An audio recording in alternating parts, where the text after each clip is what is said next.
We move then to Addendum 8, which is the report of the Standing Committee. And Dr. Sian Miller, the chair of the committee, will present the report and move the recommendations set out in it. Sian. Thank you. First of all, you may hear that I'm a bit croaky. I've got water down here, honestly, but I may occasionally need to address my nose. I promise you it's not COVID, it is just hay fever. In the event that I become so croaky and wheezy that I can no longer carry on, Dr. Heather Payne will come up here, elbow me out of the way and take over seamlessly. Right? But I crave your indulgence as I start this. Just before I start, I'd like to pay tribute to not my most immediate predecessor, but Liz Perkins, who was an inspiration, a teacher and a mentor and a friend. So, moving on. The Standing Committee report, I'm sure you've all read. Anyone who's got insomnia, it's a great read. So I'm not going to be reading out any of the recommendations. I will just go through the highlights of the recommendations. You will have the opportunity to come up and speak to them if you wish. However, please do not say something that somebody else has already said. I think they have instructions to turn your microphone off if that happens. So, during this presentation, I'm going to concentrate on the recommendations that are there with regard to especially the Monmouth report and also our work together as a standing committee with the RB. So when I propose recommendation 4, which is the approval of the report, members will then have a chance to comment or ask questions on any part of the report. But when we're considering the first 3 recommendations, I would be very grateful if you would just comment on them. So first of all, I'd like to move to the joint meetings of the Standing Committee, RB and Bench. We looked at the value of working closely together. And as you will have seen, we considered a report on the 3rd joint meeting of the Bench, Standing Committee and Trustees of the RB in Llandudno last October. That meeting was assisted by the work of the Joint Strategy Working Group, which met under the leadership of Bishop Gregory. The Standing Committee is committed to working with others and was told that the RB's Finance Committee, its Investment Committee and its Audit and Risk Committee are working together with the aim of maximising financial support for mission and growth. So it's really important that we actually mesh our work rather than go off on little streams.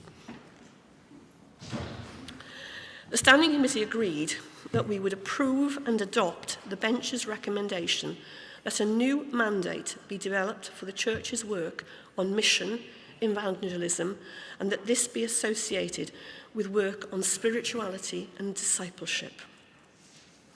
We agreed to affirm the Bench's decision to do work on the purpose, ambition, values and goals of the Church in Wales, and to invite reports of these actions before the end of this year.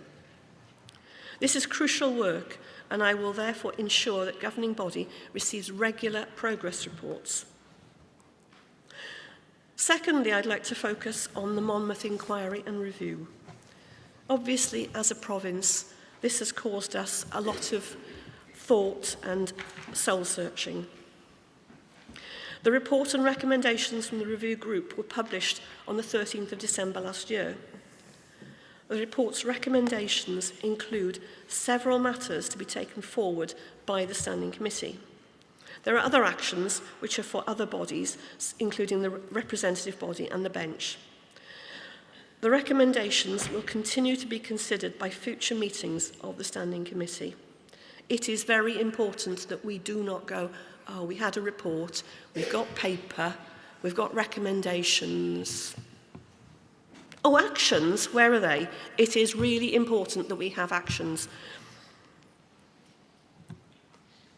As part of the special meeting of the Standing Committee and the RB on the 20th of January, to discuss this one single issue, the Standing Committee voted to receive the report, to appoint an implementation group to include an independent member to advise on a process and timetable for considering and implementing the recommendations set out with the Monmouth Review, to approve the terms of reference of the implementation group, and to appoint the following members of the implementation group.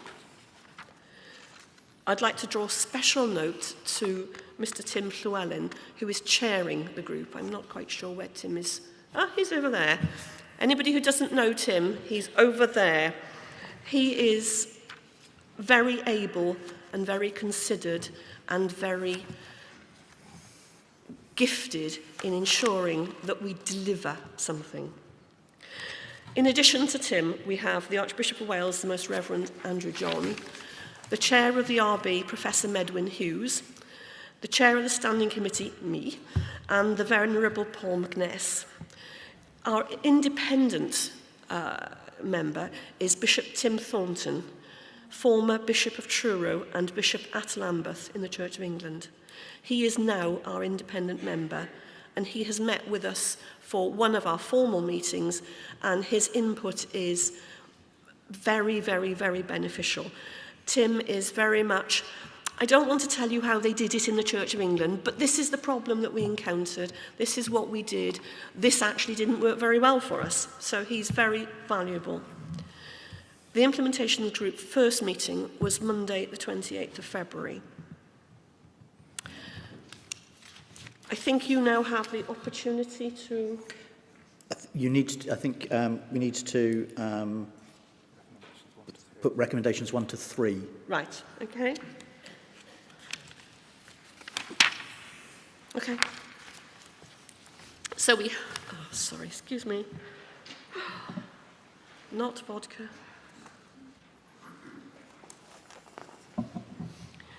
Recommendation 1. These are relatively business as usual things, right? So the standing committee members nominated by the governing body, we determined that we would wish to appoint to the standing committee the following member for the remainder of the triennium 21 to 23. The Right Reverend Mary Stallard, Assistant Bishop in the Diocese of Bangor. I'm sure Mary thought that she'd escaped the standing committee, but here we are back again, and I would like to recommend that we accept Mary's place on the standing committee. That will be formally seconded by Dr. Heather Payne. I say second. Thank you. Does anybody want to make any comment on that particular recommendation and only on that recommendation? No? In which case we will put it to a vote. This is just a simple majority of the members. So all those in favour of passing recommendation 1? Thank you. Any against? None. And any abstentions? Mary. Yes. Nice try, Mary. Thank you. That recommendation is passed. We now come on to the governing body panel of chairs.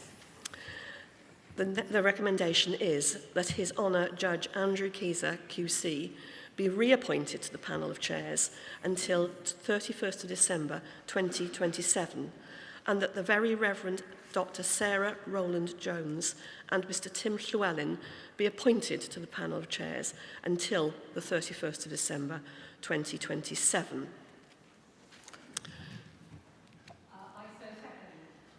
Thank you. Does anybody wish to make a comment on that recommendation? No? Okay, then we'll put it to a vote. All those in favour of passing recommendation 2? Thank you. Any against? 1. And any abstentions? 1. 2. Thank you. That recommendation is passed. Thank you, Paul. And we come to the governing body panel of assessors, that His Honour Judge Andrew Keyser, QC, be reappointed to the panel of assessors until the 31st of December 2027.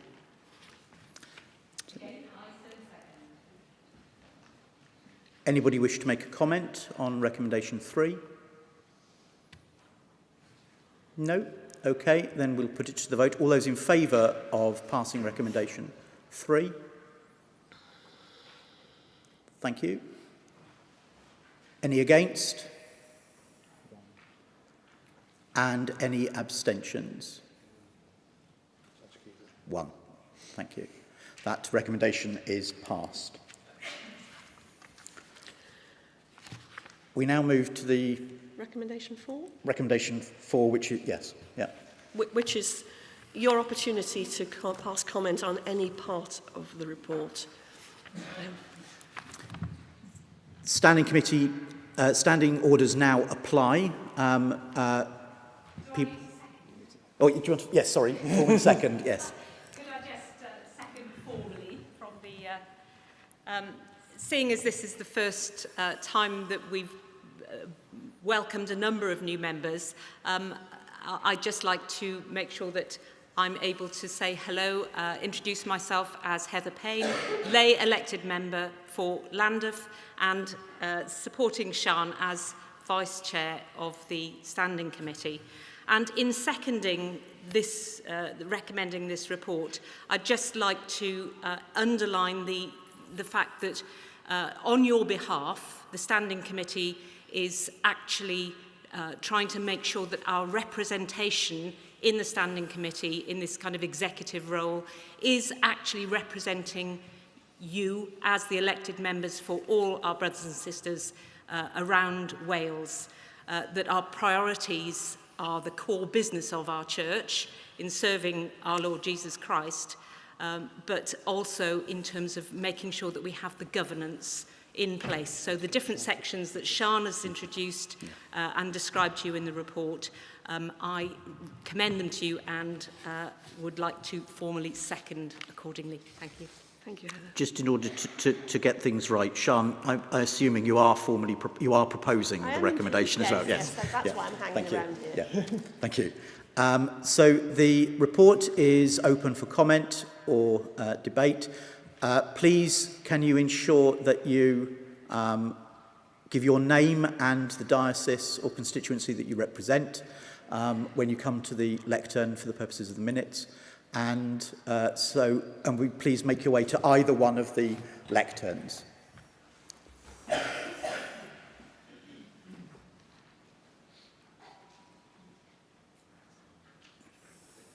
Richard Mulcahy, aelod cyfetholedig, I think that's the word, co-opted member, also Diocese of Monmouth. Archbishop, bishops, members and visitors. My comment here is not to try and change anything on the committee or on the committee's report or to try and suggest that we don't accept it, simply that my disappointment that we've not had a proper discussion on that report on the Diocese of Monmouth, simply because the pain, wrong word, I apologise, there was an awful lot of damage done over that time, but also the recommendation, or rather the report itself, showed that overall the church not only dropped the ball, it didn't even know where the ball was at some points. Like many of you here, I work for a secular organisation. In my case, that's the Welsh Government. The errors that were made during that entire process, in terms of whistleblowing and all the rest of it, would have probably seen heads roll in my organisation. Probably deputy heads, because that's how it usually works, but still. I'm not suggesting that we have our own guillotine here, simply that we have to recognise that what happened was vaguely very much disastrous in so many ways. To the diocese, to the individuals involved, to the lack of trust that it has created amongst so many people at different levels in the diocese and probably elsewhere. So my comment is simply, we need to think more carefully about these. I realise that the Standing Committee has its own committee looking at it. Clearly the bench of bishops is looking at a whole set of issues and the diocese itself is looking at it. But we cannot lose sight that the whole process, the whole event was not so much an own goal as knocking down your goals and giving the pitch away to somebody else. It was dreadful. And we cannot forget that. And that's all I ask, that we bear that report and the recommendations in mind, and that we try to make sure that we do not make the same mistakes again. Diolch yn galon. Does anybody else wish to make a comment on any aspect of the report of the Standing Committee? No? In which case we will then move to a vote to approve the report of the Standing Committee. All those in favour, please.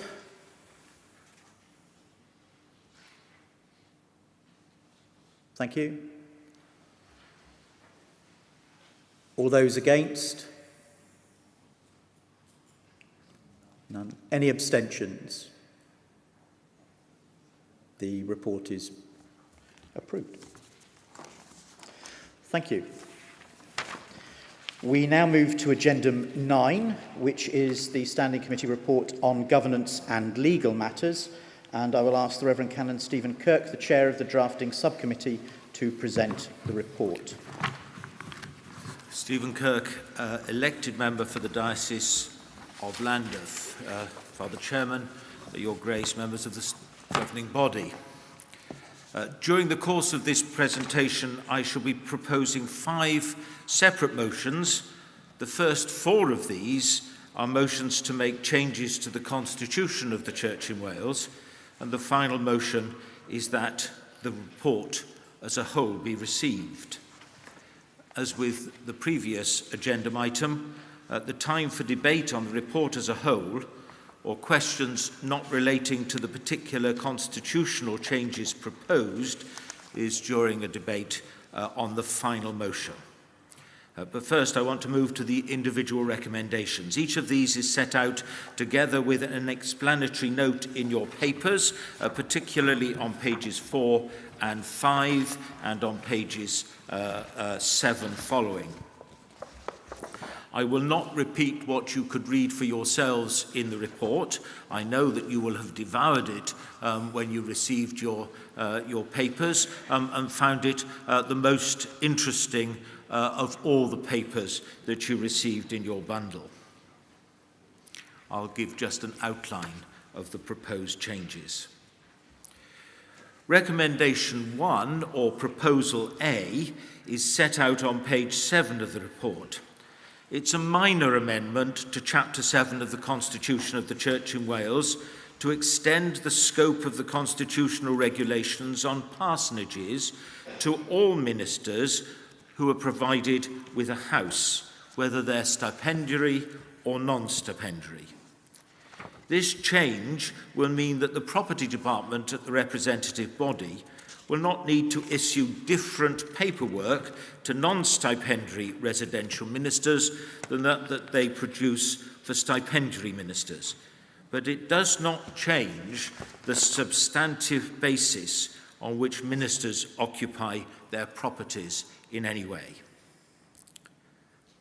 Chair, I move recommendation 1. Thank you, Canon. Dr. Miller, I understand you're going to formally second the recommendation. Thank you. Does anybody wish to comment on that recommendation, on recommendation 1? No, in which case we move then to a vote. All those in favour of passing recommendation 1? Thank you. Any against? And any abstentions? None. Recommendation 1 is passed. Recommendation 2, or Proposal B, is also set out on page 7 of the report. This is essentially a correction of a typographical error following previous amendments to the Constitution, and it does not change the law of the Church in Wales.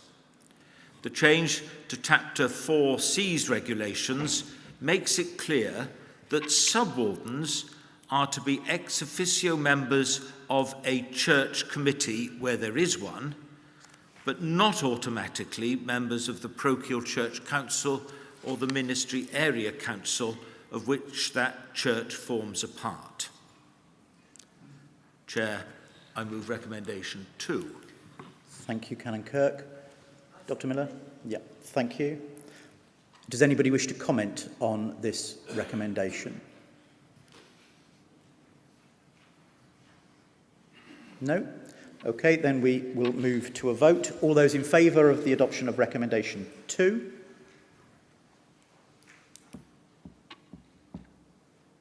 Thank you. Any against?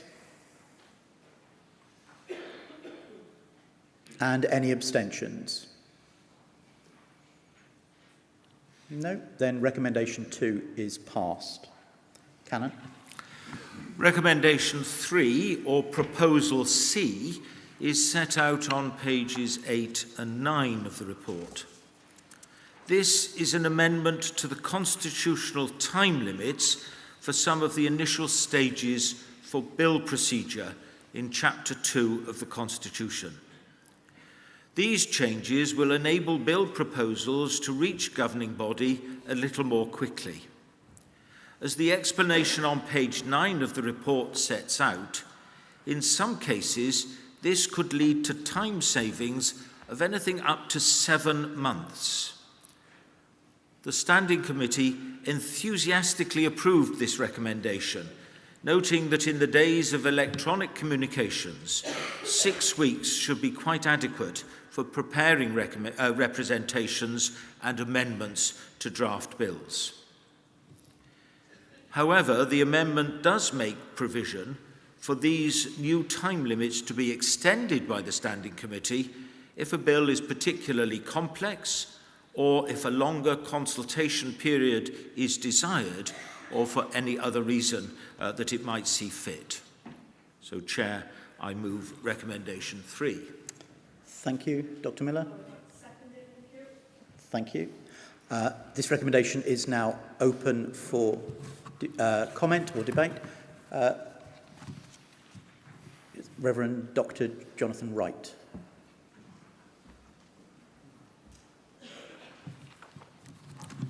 Jonathan Wright, elected cleric, Swansea and Brecon. I would like to speak against this proposal. Good scrutiny takes time. Research, careful consideration and consultation.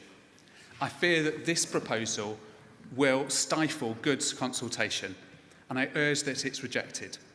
Rush legislation is in general bad legislation. Take, for example, a bill that was published at the 1st of December.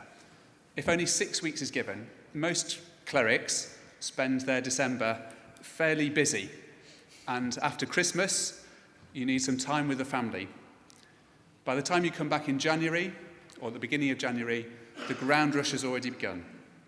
In order to be able to research and understand the issues involved in the big things that are going to be coming before us, we need to have time to do that, to be able to ponder and to come up with carefully considered submissions. The issue is not so much with how length of time that is given to people to comment on a bill, but rather how frequently Standing Committee meets. And the alternative solution to this, as is suggested elsewhere in the Standing Committee report, is that Standing Committee meets more frequently. I urge you to vote against this. Thank you. Thank you. Does anybody else wish to make comment?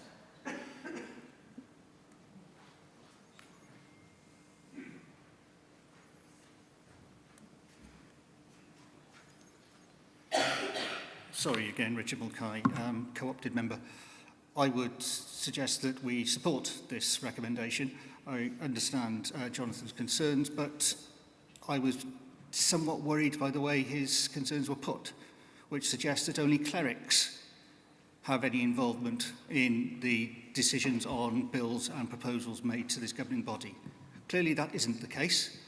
Clearly lay members of this body have time to look at things when perhaps clergy don't, and vice versa, for example during the summer holidays. again, speaking as someone who has to work with the creation of legislation and its implementation, yes, you need a proper amount of time for scrutiny. But we are not rewriting the tax code. We are having major discussions on important issues, yes, but there's no reason why 6 weeks is not enough to have that discussion. Mangli Navi, thank you. Thank you. Are there any others who wish to make a comment? No? Okay. Do you wish to reply to any of the comments? Very briefly, Chair, simply to remind members of the governing body of the built-in flexibility in this proposal. The Standing Committee, I've been a member for a very long time, takes these things very seriously and looks very carefully at all the legislation that's coming to the governing body and would not let something ride simply because they published it at a busy time. So I move, Chair, recommendation 3. Thank you. And I note formally seconded by Dr. Miller. We therefore put this to the vote. All those in favour of the adoption of recommendation 3? Thank you. All those against the adoption? Can we take a count?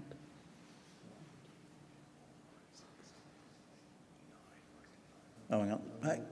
Hang on. Can everyone put that, if they are against, keep your card up, please.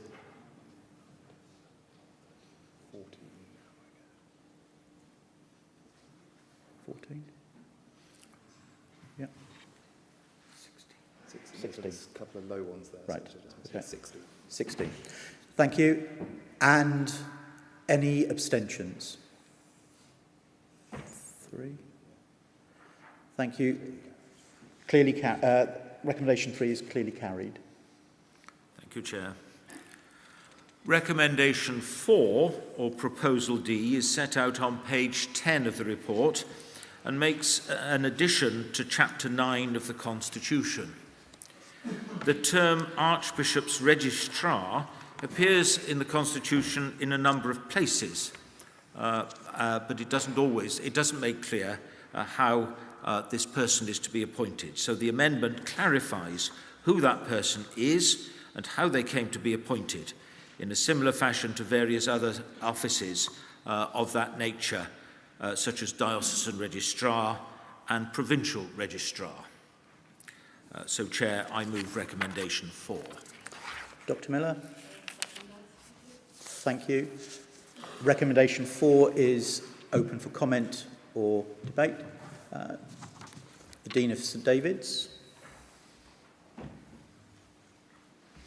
Sarah Rowland-Jones, St David's, one of the cathedral deans.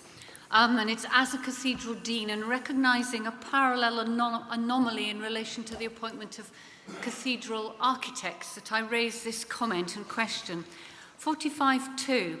As written, it seems to imply that a registrar, once appointed, has no option but to retire on their 70th birthday. There isn't provision either for them to stand down or indeed, should they become incapacitated, for the church to be able to replace them. And I would like to suggest that this be looked at again, possibly with a further future amendment. But as it's written, it doesn't seem to give any option for those common sense procedures which one might well face between appointment and turning 70. Thank you, Doctor. Bishop of St Asaph. Gregory Cameron, Bishop of St Asaph, ex officio member. It was actually exactly the same point as Sarah's noted. I felt very sorry for the poor person who might be appointed to this post at the age of 30 and have to do 40 years in post by the Constitution of the Church in Wales. And I've been trying to negotiate the amendments process and get an appropriate amendment in via email to suggest we just add to clause 1, the Archbishop shall from time to time, as occasion may require, appoint a fit and proper person to be Archbishop's registrar, comma, upon such terms deemed appropriate by the Archbishop. And it seems to me that allows the Archbishop a great deal of flexibility when making the appointment. Thank you. If he wishes to move that, then we debate. Do you wish to move that as an amendment, Bishop? If I may, Yes. Okay. if I can just ask the technical team if we can try and get that on screen. It should be, you should have that in your amendments inbox, Mike.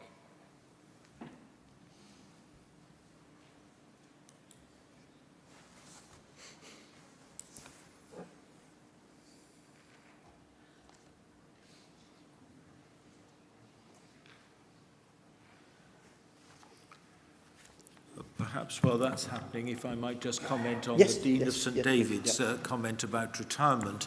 The legal team are very happy that no one is forced to continue when they wish to retire, so that retirement is always an option, although it is the case that we may have to look at incapacity in a number of offices. But retirement is always an option.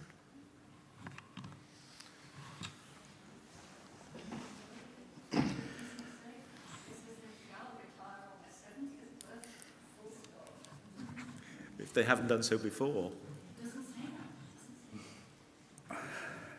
Same would be the position with all parish clergy, because I don't think we have an express.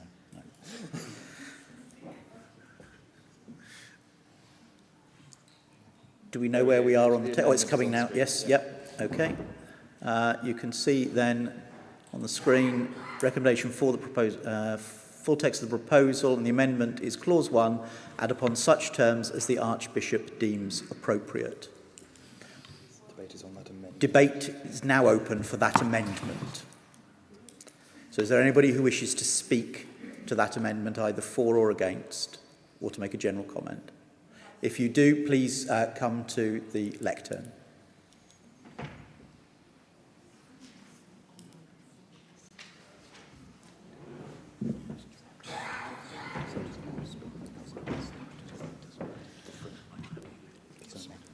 I'm mindful of the fact that we have a very kind, caring and loving Archbishop today. We might not always have one who has that view on the world and saying it's just what the Archbishop wants. No, absolutely, categorically not. It needs to have much tighter terms of reference around it. Nothing against you, sir, but I can think of other people who might not fulfil that. So I urge you not to approve this. Okay, thank you. Yes, yep, please come forward. Susan Fogarty, lay member, Bangor Diocese.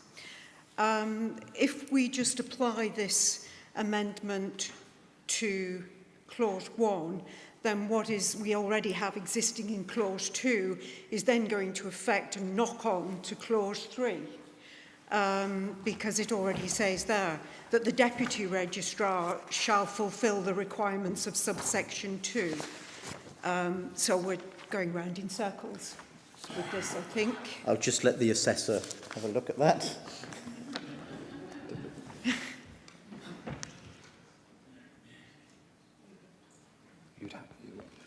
It is open for somebody to propose, isn't it? Subsection 3. That, if you wish to move an amendment to that, we have to first deal with this amendment, and then it would, because we don't do amendments on amendments. Once if the amendment is passed, it becomes the recommendation, in which case you are then open to put another amendment to it on subsection 3, if you wished to. I'm not particularly inclined to that,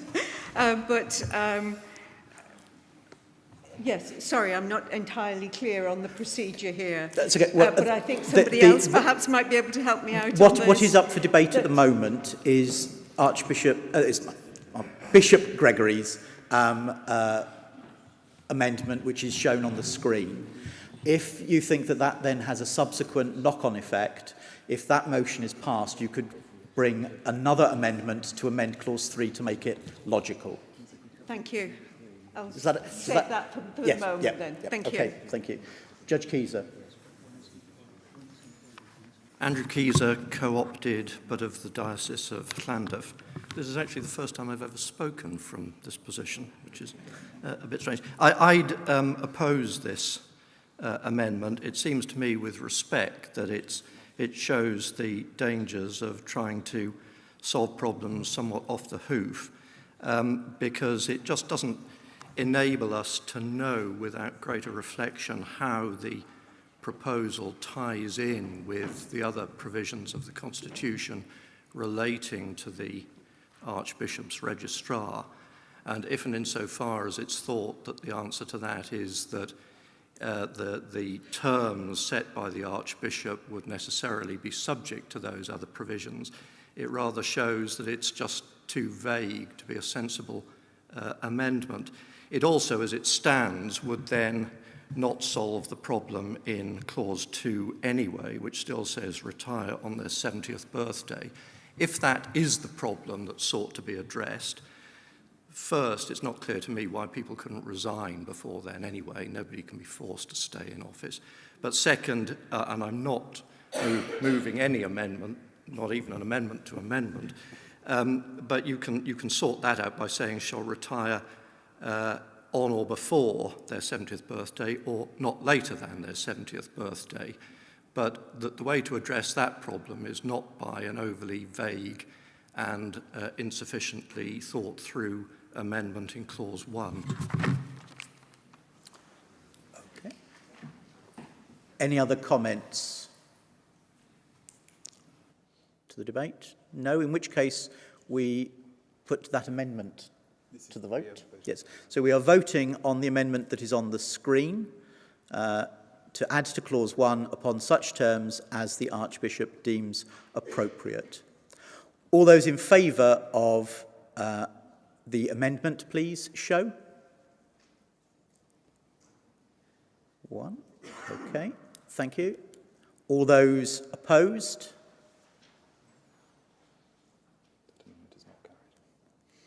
I think it's fair to say that the amendment is not carried. Are there any abstentions? 1. Thank you. That amendment falls. Back to you, Canon Kirk.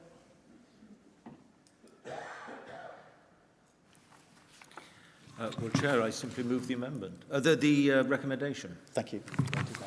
So the debate is now open again on recommendation 4. Does anybody else wish to speak on this recommendation? The Dean of Newport.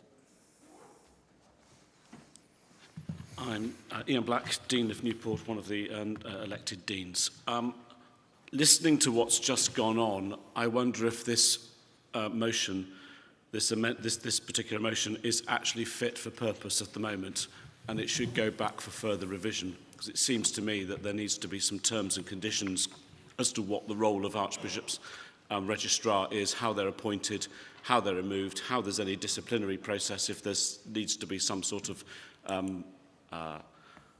decision made that they're no longer able to fulfil the role of the office, and I don't think we have that in front of us, and I suggest that trying to come up with that in a committee format like this is actually going to be a recipe for disaster, indeed probably mental health disaster for all of us.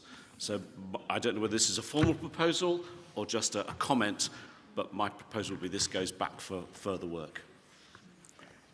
Thank you. Anybody else wish to comment? Canon Kirk, do you want to comment on that? No? In which case we put it to a formal vote. All those in favour of recommendation D, please show. Can we have clarity, Chair? What exactly are we doing? It is to add that section into the Constitution. Is to add that section into the Constitution. So, are you asking for clarification? Yep. And the clarification is, if we reject this, can it go back for further work and therefore come back at a future date?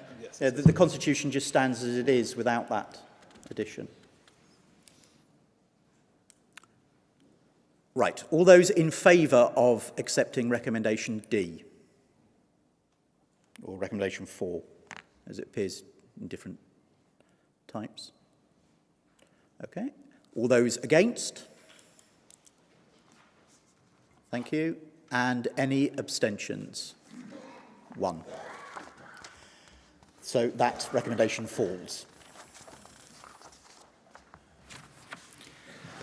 The final matter in this item is to debate and approve the report as a whole.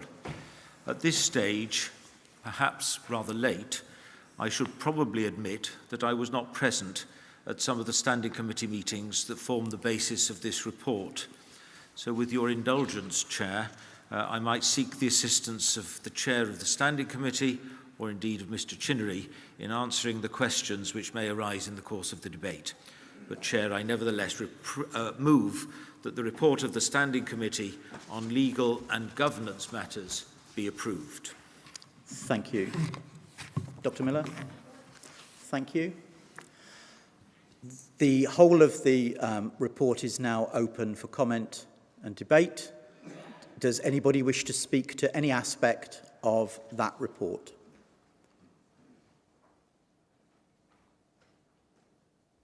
No? Okay, in which case we then move to a vote. All those who in favour of recommendation 5, the approval of the report, please show.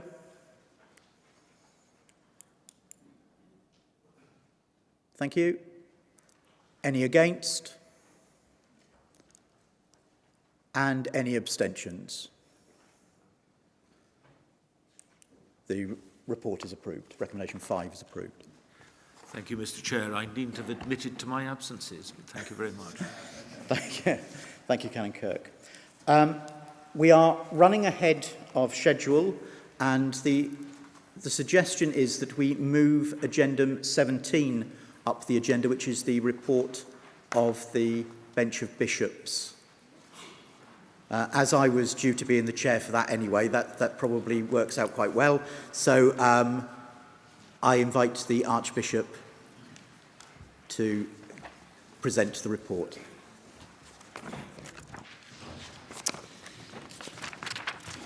Thank you, Chair. Members of Governing Body, Andrew, Archbishop of Wales. You have in front of you the report from the Bench of Bishops with a simple introduction and then 4 areas which we have covered as a bench in the recent past.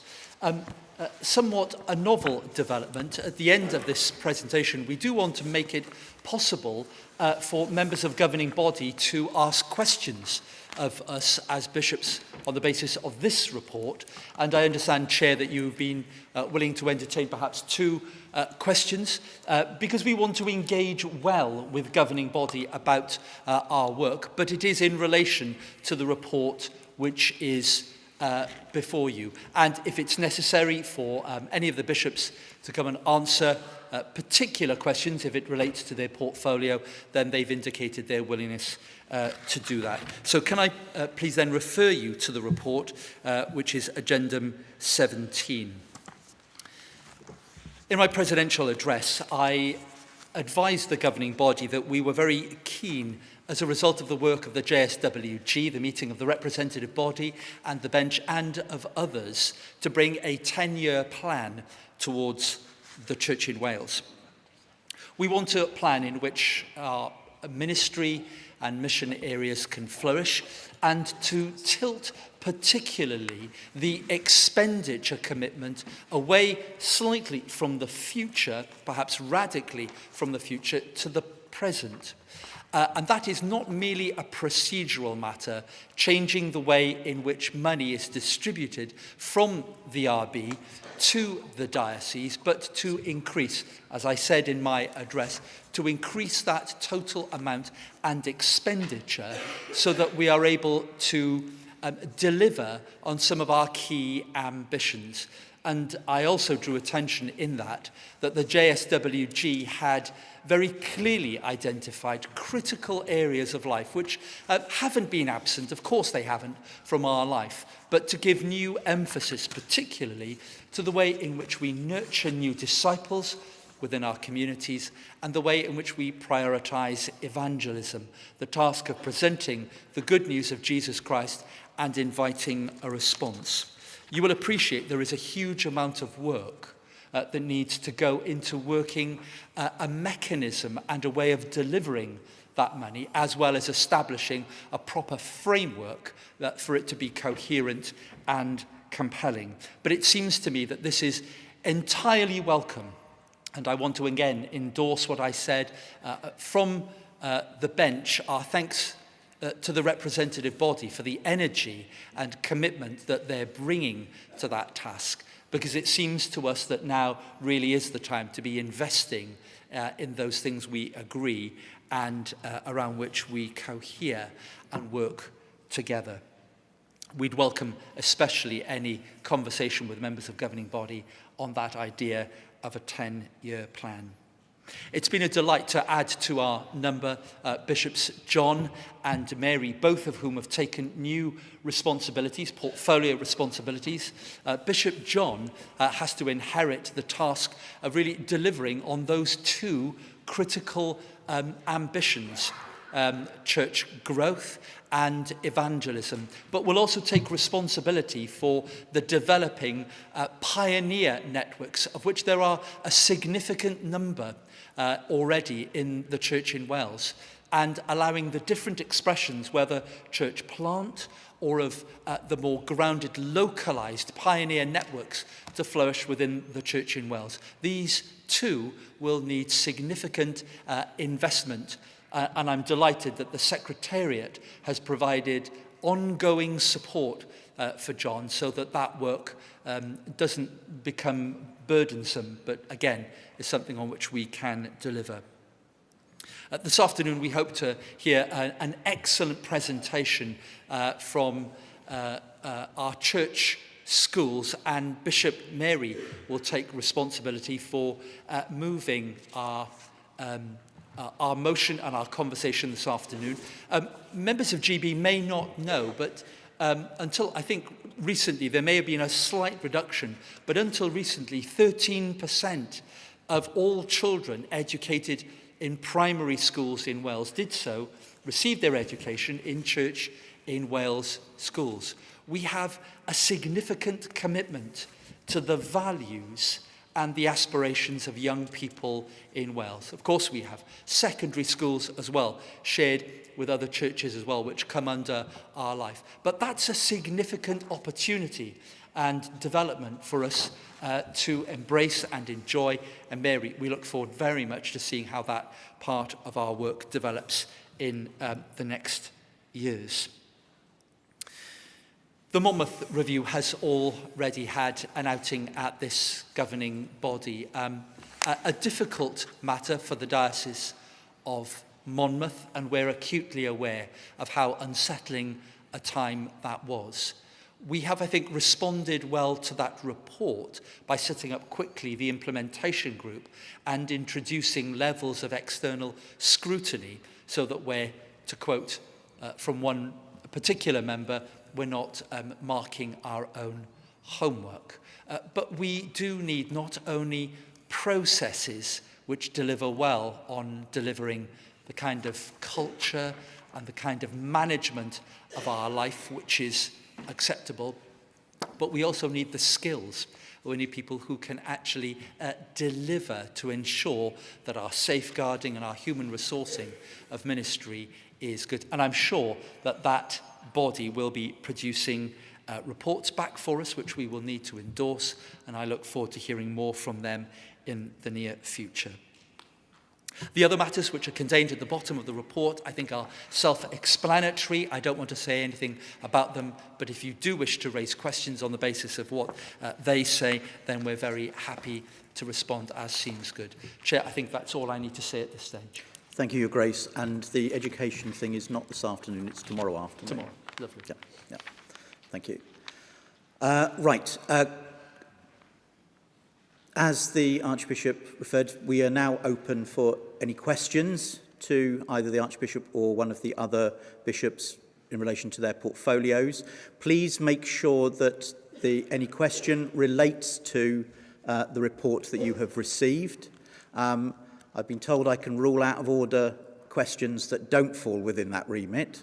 I don't really want to have to do that if possible, but please, now is your opportunity to ask any questions relating to the Bench of Bishops report.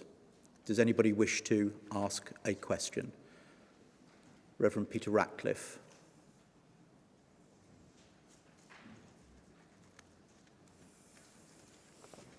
Reverend Peter Ratcliffe, elected St David's Chair, Bench of Bishops and Conference.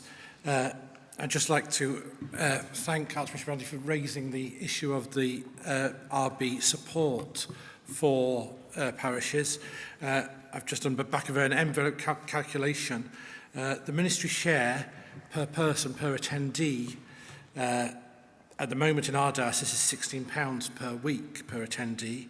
If you add on the on-costs of insurance, electricity and so on, that comes to £30 per person per week, i.e. £1,500 per person per year, just to keep us going as we are now. So can I ask for as generous a settlement as possible from the RB, which have far more resources than our parishes, and a timeline for this as the need is urgent. Thank you. Yes.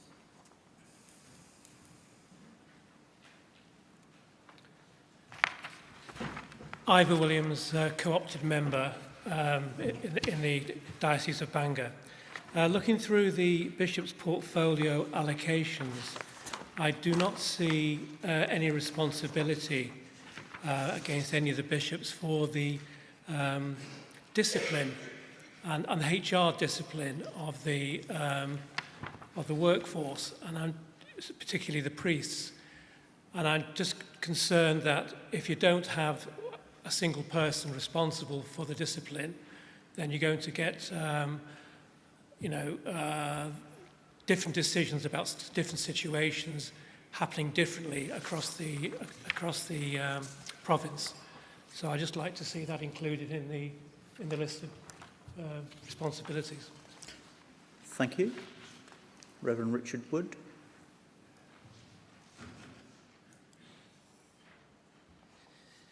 Richard Wood, elected Bangor. I'm grateful for the report of the Bench of Bishops and the additional information in the presidential address.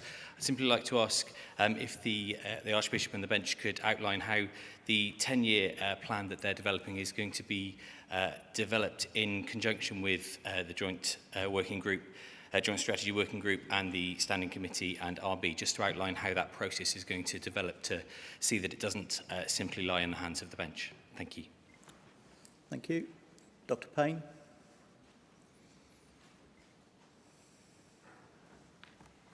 Thank you. Heather Payne, elected lay member Llandaff. Delighted to have this approach from the Bench, our main leadership assets who lead the way and model all the things that we want for our core business as a church. As well as our local and domestic issues, I'd like to just ask about looking outward. It's wonderful to have our ecumenical visitors, and we have links with other Anglican churches in the UK. But Bishop Mary and I had the privilege of going to the Anglican Consultative Council 3 years ago. It is the Lambeth Conference this year.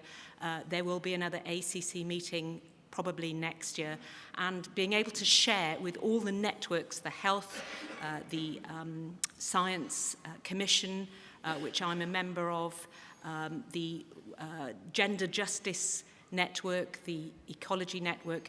There are so many resources out there with the ACC, just to have a word from the Bench about how we will actually tap into, contribute to, but also benefit from our brothers and sisters across the world in the Anglican Church. But thank you. Thank you. Chancellor Powell.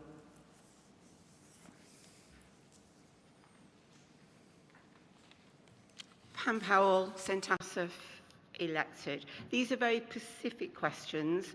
It's on the portfolio, the separation of deliverance ministry from healing and reconciliation. I just wondered why those have been separated out. and why hospice chaplains haven't been included with hospital. They are very different, but both within the same service, really. Thank you. Thank you.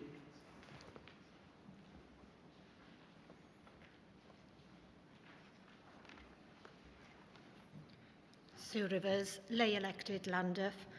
Just to get our Archbishop, bishops and governing body, just looking at the portfolio as well, I'm going to put my other hat on and ask why Mothers Union doesn't have a bishop on the portfolio. We do a lot of action and outreach. We are praised, well, especially in Llandaff, for the work that we do, supporting members and supporting local, national and international causes. And we bang the drum for modern-day slavery, gender-based violence, and a number of causes for peace and justice throughout the world. And I would urge that Mothers Union is added to the portfolio. Thank you very much. Thank you. Susan Fogarty, I think. Yes. All right, yeah. Thank you. Susan Fogarty, lay licensed minister, Bangor Diocese. A question for Bishop John, who has the portfolio for biblical literacy. We voted here in governing body this time last year that 2022 was to be the year of biblical literacy. We're almost halfway through the year, and we've heard nothing so far as to the strategy and support that we're going to have for that. So I'd be very interested to hear from you, your plans. Thank you. Thank you.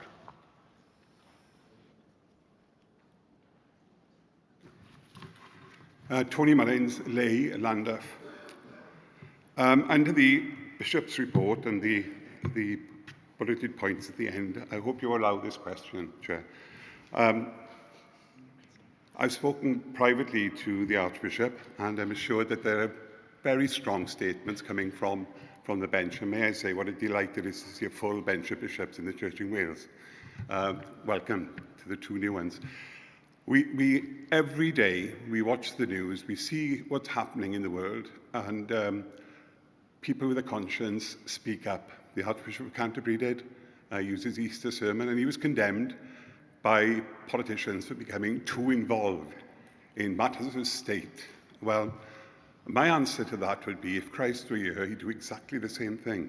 You cannot stand by and watch heinous crimes of genocide or unfair policies of resettling immigrants in Central Africa. I think the Church in Wales should have, and I'm sure it has got, certainly with our Archbishop and with the bench of bishops, a big voice, and the voice should be heard. It's not about politics, it's not about red or blue or green, it's about being human. What would Christ do? It's a question I ask myself before I make a decision on most things. What would my Lord tell me I should be doing? And I think we as a church in Wales now, we have a great grounding, great membership. Let our voices be heard. And I think we'd be surprised at the response from our communities and growing our faith, because we are a church with a Christian conscience. And I urge the bench of bishops to really take this on board. And I'm sure you do. I'm not teaching my grandmother to suck eggs, but I think we, like the Archbishop of Canterbury, be brave, be bold, and be heard. Thank you. I would say it's not a question, that's an exhortation to the bishops, perhaps. Are there any others? Reverend Peter Lewis, are there any others that wish to speak? Because please come forward, because I will be calling an end to questions very shortly in order to give the bishops the right of reply, and also for us to make lunch at the appropriate time. Thank you. Diolch. Parchedydd Peter Lewis. Clefrigwr Etholedig Ysgol Llandaff. Dwi'n mynd I siarad yn Saesneg. Archbishop and everyone here, I'm really delighted about the strategy for 10 years. Thank you. 10 years is an important date. I was chatting with Adrian Morgan. His daughter was born in the room next door to my grandson in January, which will mean in 10 years' time, they will both be 10. And I'm thinking, oh, what we're going to be like in 10 years' time. And over coffee, I was chatting to some of the people from Swansea, and we were talking about the gulf that is between governing body and the people in the pews and the people outside the church. I'm really interested how the strategy is going to be designed so that those people, my grandson and Adrian's daughter, are going to be included to be part of what we know God is going to be saying in the next 10 years. So it's an encouragement from previous people to say, how is this going to be designed? Thank you. Thank you. Yes, thank you.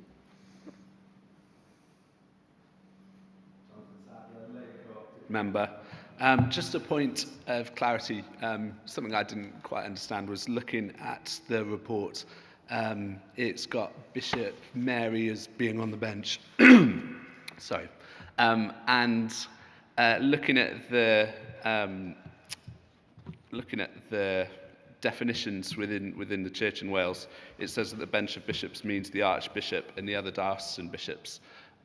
So I was just wondering about that, because it seems that within the Church in Wales, while there's only really precedent for the Archbishop to have an assistant bishop, all bishops with the approval of the rest of the bench are able to have assistant bishops, it would seem. So we could end up with a bench of 12.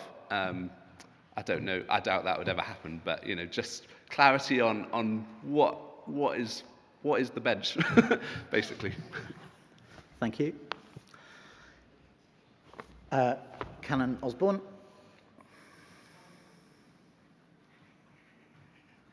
Afternoon, everybody. It is, yes. My question is this, really. It's about resourcing. Currently, at the moment, we're struggling to resource our, what we're calling mainstream churches, those churches that have been rooted in our community for generations of people. And yet there seems to be a fair amount of money for new initiatives. And I want to ask the bench this, that do they see the new initiatives as being something that is going to overtake mainstream church as it stands? Or do we see opportunities for new things to be rooted in the old? And by that I mean that the distance between what we see mainstream church being and the new church being is widening by the moment. And yet, if the resources, the financial resources, the people with the skills were brought into the churches that are currently rooted in the community, then I feel that we could blossom and we could grow and we could be the phoenix rising from the ashes of what we were in those places where we have always been. The new churches are something that are completely different to what we've been used to. And the people who are currently financing our churches, our current communities, those people who come to the churches that are rooted within our communities, are the people that seem to be putting their hands into their pockets to help to build. So I suppose my question is this, is do you see the bridging between the old and the new? Or will the old just completely die out and we will become something completely different? I think this is a really big question because I think there is lots of opportunity in who we currently are to metamorphosize, to become, to grow, if the resources and the enthusiasm and the people with the skills are brought into those current situations. Thank you, Bench.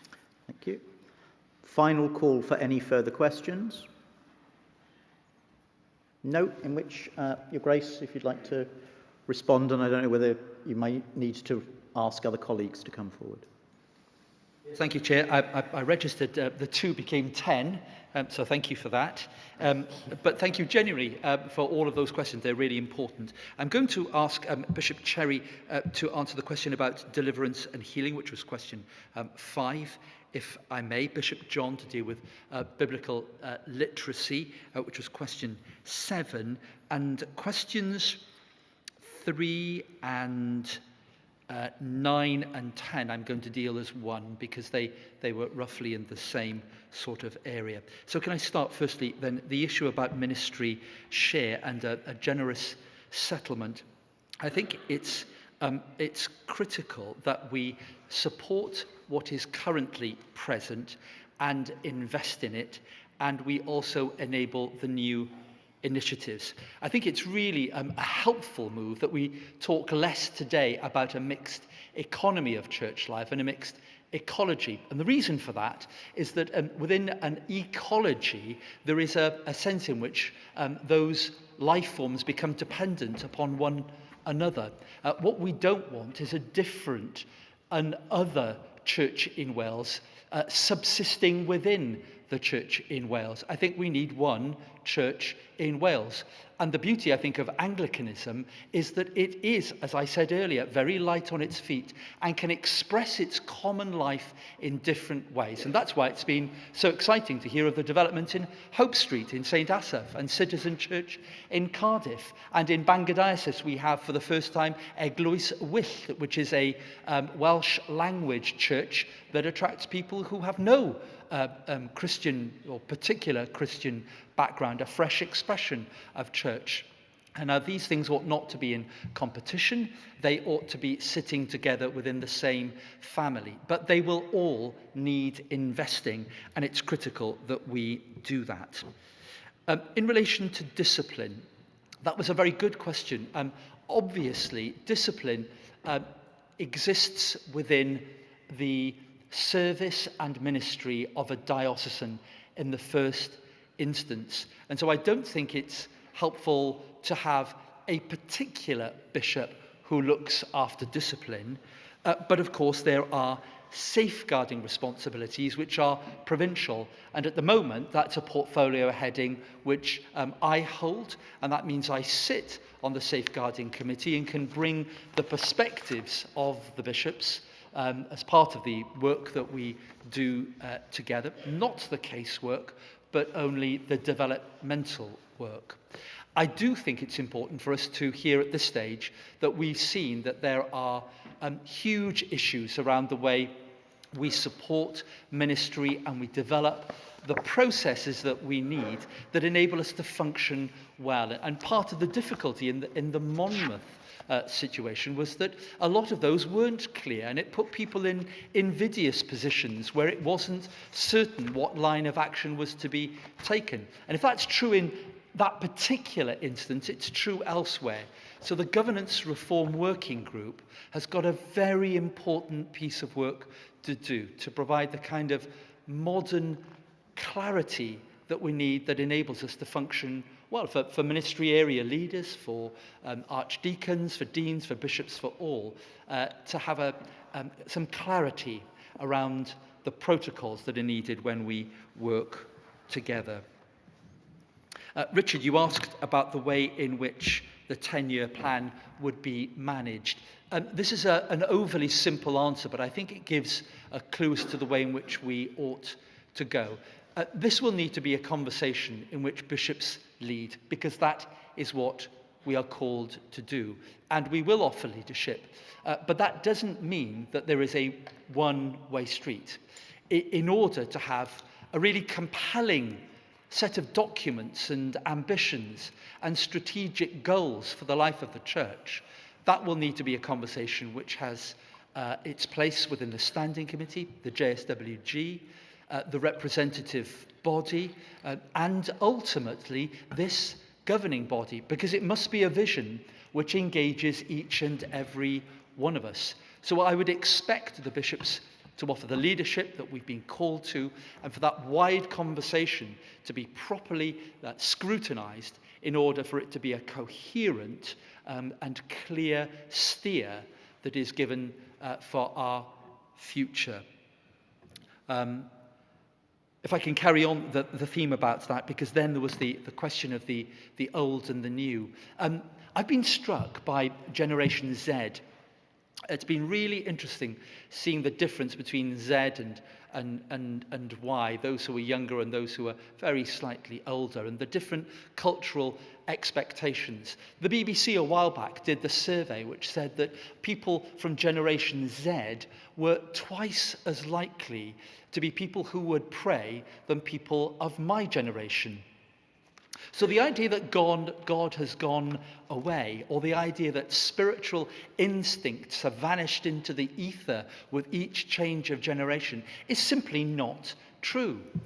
And as I mentioned earlier, one of the things that was striking about our buildings was the way in which the ancient, the old, the mysterious, the numinous provided an opportunity for people to come and register something about their life, about their hopes, about their faith, which they don't do in Tesco's. They do in our church buildings. They find that to be a place and an environment which invites a particular reflection and a particular permission to say something. Now, our buildings can be an enormous asset because the ancient walls can speak of the God who is always new. But we're not just interested in history. It's the way in which God makes God known in each and every generation. So it really is a combining and an interweaving of what is new and living and contemporary with what is old and blessed and ancient, all of which we hope and pray will feature in our work of both discipling and evangelism. I hope that also answers some of Peter's points. Heather, you invited us to an outward focus, the worldwide church. It will be essential that we hear back from the bishops after Lambeth, because there are some big issues which have not gone away in truth in the life of our communion. However, I think there are indications that there are many who realize it is better that we stick together than we walk apart. But our communion is a fragile thing, and it needs the kind of investment from all of the bishops in conversation and mutual respect to reflect and to listen to one another's stories. So one, for example, if I may just briefly tell you at the meeting of the most recent gathering of the primates, listening to the Archbishop of Alexandria, who was describing to me what it was like being a bishop in a land where your church is not recognized. So you can't do any of the things that most recognized statutory bodies are able to take for granted, which the permissions and freedoms that we take for granted, which are denied them in Egypt. And Egypt is not a particularly repressive environment in which to live at the moment as a Christian. Their concerns and our concerns may seem very different, but we've got to find a way in which we can hear one another's stories. So I think it will be essential, Heather, whenever you attend ACC, that you report back. It will be essential when the bishops are engaged in communion life that we report back. And there's an opportunity for governing body to scrutinise that as much as this report. Cherry, do you want to come say something about the decision that we took in relation to healing and deliverance?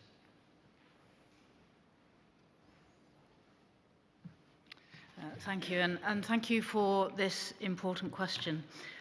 I think whilst we recognised that there are some overlaps between healing and reconciliation and deliverance ministries, we did in the end come down on the fact that they are really quite distinct ministries, and that the deliverance ministry particularly has quite serious safeguarding concerns attached to it. And so we felt it was appropriate to put deliverance ministry with the Archbishop, who also, as we've just heard, holds the safeguarding portfolio, and keep healing and reconciliation ministries rather separate.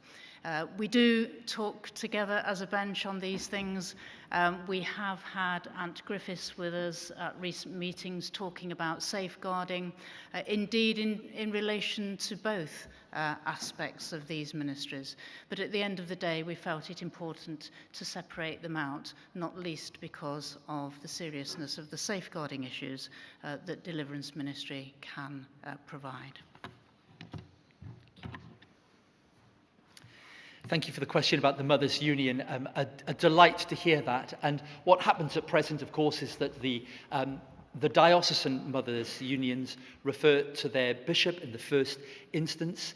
Informally, the Archbishop is very often invited to attend provincial gatherings of the Mothers' Union. So perhaps it may be worthwhile that being made more formal, and I'll raise that with colleagues whether or not that meets with their agreement. John, biblical literacy.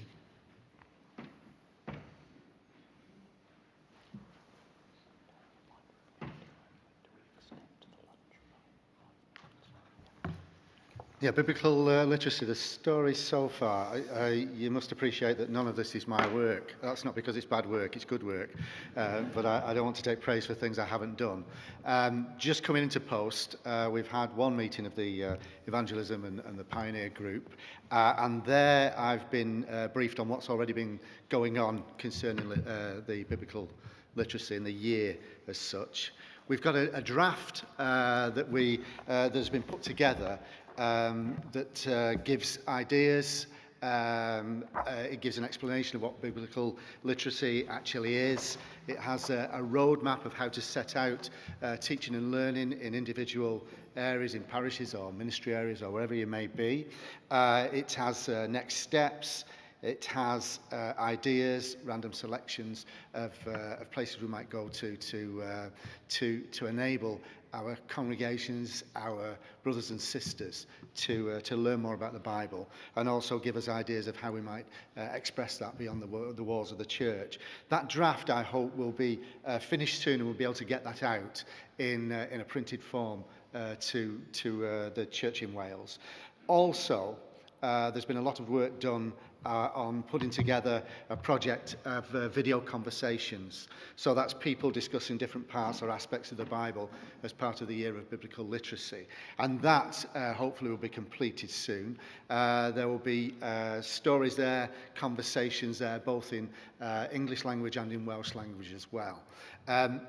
As you may appreciate, I've just come into this, but there's a lot of work being done already, and I hope most of this work will be completed and we can send that out as soon as possible. Thanks. Just two things to add to that. One is that we're, I think, still exploring the potential of Riding Lights doing some biblical work with us in a non-written format, and using our cathedrals as the venues for that, so that the written word becoming a living word in the life of people. That's a good step. And the second thing is that the Bible Society have come and agreed to be present at governing body in September. This still is in shape, and I think it's true to say that we found that it was a much bigger enterprise given the time that was allocated to us to deliver, and our preference has been to go, rather than to do a lot of things which won't make a great deal of difference to the life of the church, and to do the things of quality which are much more likely to have an impact. And if that takes a bit more time, then we oughtn't to be wedded to this year. We ought to extend it into 23 and 24 if necessary, in order to do it really, really well. Thank you for the question about Bishop Mary. The situation in the Constitution is that you're right, the bishops can have assistants, but the money for that would need to be found by the diocese rather than the province. And it's not in my lifetime ever been an issue. So although it might in theory be possible for us to have an extended bench, it's only in my lifetime been the case. The Archbishop has had an assistant, and you'll note the language, an assistant bishop in Bangor. That means, in effect, that much of the diocesan work which needs to be done is done by Bishop Mary. She shares in confirmations, in appointments, and in ordinations. She takes primary responsibility for our Bishops' Council, which is our senior team, our Diocesan Council, which is the standing committee, the Board of Finance, and our investment arm. So she takes an enormous responsibility for the life of the diocese, as well as being an archdeacon.